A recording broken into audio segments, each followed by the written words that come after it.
Hello, welcome to the Apex Base packing video. Here you'll see a Fox 265 hanging by its tail.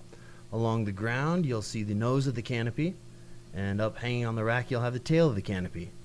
Yellow center cell, and on the left hand side you have the left stabilizer.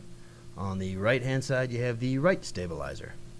Along the ground, along the nose, you have the A lines, and then you have the B lines towards the tail, the C lines, and the D lines. Along the tail you have the brake lines. There's some basics that you need to know. Here's a wide angle view of the canopy, and you'll see that the left front riser is connected to the left front of the canopy, the right front riser is connected to the right front of the canopy. Same thing on the left rear riser is connected to the left rear of the canopy, and the right rear riser is connected to the right rear of the canopy. The outside front line is connected to the outside front of the canopy. Same thing on the other side. On the rear risers, you have the outside rear line connected to the outside rear of the canopy, and on the right side you have the outside rear line connected to the outside right of the canopy. Here you'll see the risers need to be hooked up with the toggle keeper to the inside of the rig.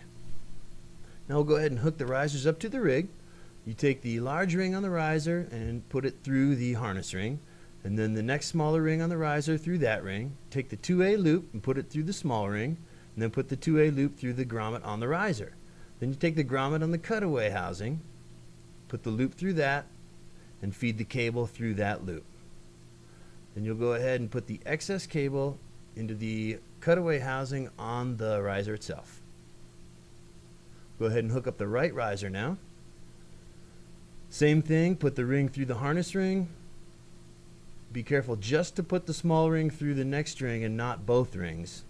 Put the loop through the small ring, then the loop goes through the grommet on the riser, then the loop goes through the housing grommet. Cable goes through that loop, and then the cable gets fed up into the housing itself on the riser. Booyah shaka. Check it out, make sure you've hooked it up right, and then go ahead and roll that under the rig.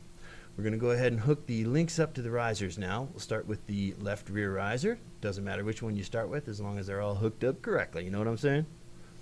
Snug that link down hand tight. Go ahead and then do all three of the other risers. You notice that the barrel is to the inside, and you just snug those down hand tight.